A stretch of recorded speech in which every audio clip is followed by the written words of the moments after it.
الحمدللہ رب العالمین والصلاة والسلام علی سید الانبیاء والمرسلین اما بعد فاعوذ باللہ من الشیطان الرجیم بسم اللہ الرحمن الرحیم۔ سورہ نحل آیت نمبر 69۔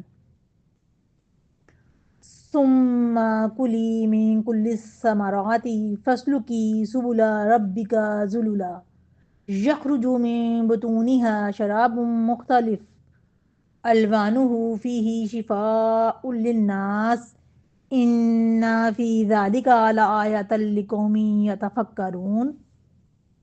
ترجمہ: پھر اے شہد کی مکھی، ہر قسم کے پھولوں سے کھا اور اپنے رب کے بنائے ہوئے راستوں پہ فرما برداری سے چل۔ ان کے پیٹ سے مختلف رنگوں کا مشروب یعنی شہد نکلتا ہے جس میں لوگوں کے لیے شفا ہے۔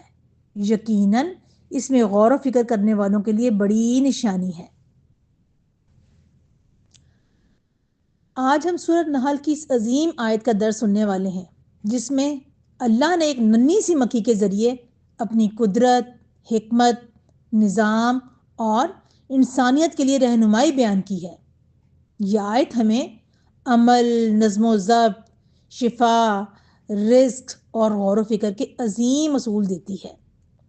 سب سے پہلے ہم اللہ کی قدرت، شہد کی مکھی کا معجزہ یہ دیکھتے ہیں۔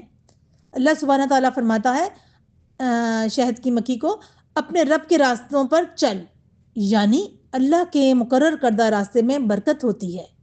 شہد کی مکھی پر غور کریں۔ ایک چھوٹی سی مخلوق، ہزاروں پھولوں کا سفر، منظم ٹیم ورک، حیرت انگیز ہنر، اور نتیجہ کیا؟ شراب مختلف الوانہ، جس کا ترجمہ ہے مختلف رنگوں کا شفا بخش شہد۔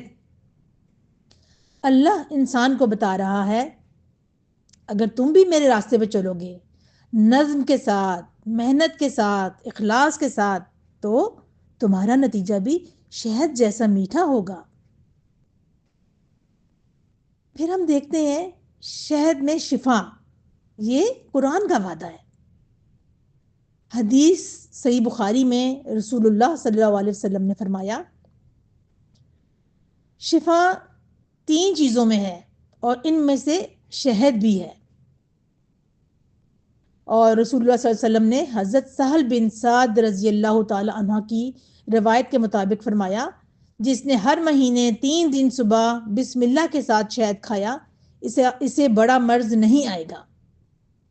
یہ ہمیں بتاتا ہے قدرتی چیزیں اللہ کی رحمت ہے، خصوصاً شہد جو روحانی اور جسمانی شفا رکھتا ہے۔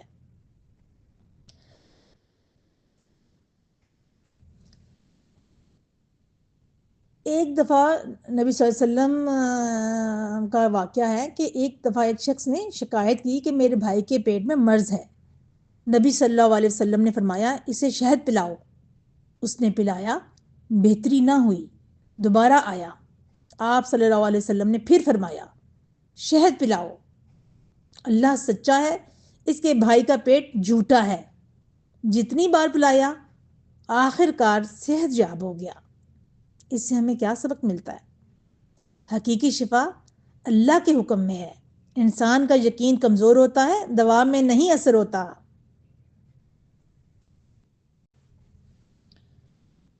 اب ہم صحابہ کرام کے واقعات سے دیکھتے ہیں کہ شہد کی برکت اور اس کے فوائد۔ حضرت عبداللہ بن مسعود رضی اللہ تعالی عنہ فرماتے ہیں شہد کھانے میں برکت ہے، دل مضبوط ہوتا ہے اور حافظہ تیز ہوتا ہے۔ اور صحابہ کے گھروں میں شہد کو بطور علاج اور بطور خوراک بہت استعمال کیا جاتا تھا۔ اس سے ہمیں کیا اصول ملتا ہے کہ شہد صرف میٹھا نہیں، دماغ، حافظہ، توانائی اور صحت کا خزانہ ہے۔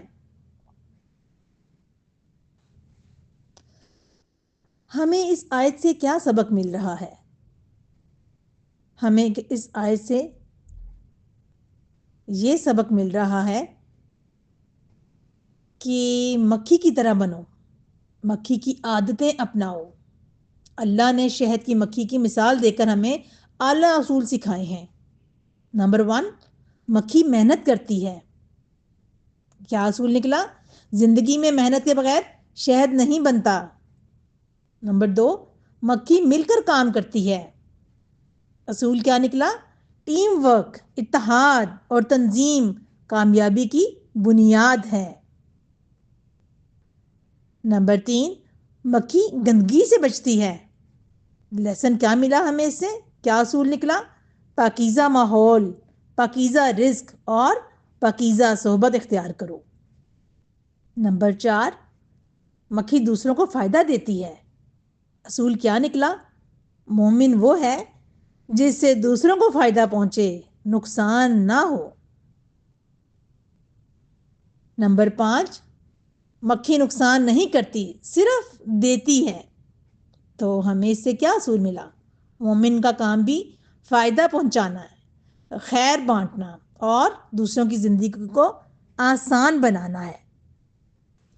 چھٹا اصول، غور و فکر کا حکم۔ آیت کے آخر میں اللہ سبحانہ تعالیٰ نے فرمایا اس میں نشانی ہے ان لوگوں کے لیے جو غور کرتے ہیں۔ تو ہمیں اس سے کیا اصول ملتا ہے؟ سوچنے والے انسان بنو، ہر چیز میں اللہ کی نشانی تلاش کرو۔ زندگی تب روشن ہوتی ہے جب انسان آنکھوں سے نہیں دل سے دیکھتا ہے۔ اب ہم آخر میں ذرا اس کو سم اپ کر لیتے ہیں کہ ہمیں اس سے عملی کیا اصول ملتے ہیں۔ اللہ کے بتائے ہوئے راستے پر چلنا کامیابی کی ضمانت ہے۔ شہد روحانی اور جسمانی شفا ہے۔ محنت اور نظم مل کر برکت بناتے ہیں، برکت اللہ تعالیٰ کی طرف سے عطا ہوتی ہے۔ پاکیزگی اختیار کرنا مکھی کی طرح، دوسروں کو فائدہ پہنچانا، پھر اخلاص و اجتماعی کام سے نتیجہ میٹھا ہوتا ہے۔ ہر نعمت میں اللہ کی نشانی تلاش کرنا۔ اللہ سبحانہ تعالیٰ ہمیں بھی اس چھوٹی سی مکھی سے سبق سیکھنے کی توفیق عطا فرمائے اور ایک مومن کی طرح اپنے آپ کو پاکیزہ رکھنے، اپنے ماحول کو پاکیزہ رکھنے، نظم و ضبط کے ساتھ چلنے اور امت مسلمہ کے لیے ایک کارآمد مومن بنا دے۔ آمین یا رب العالمین۔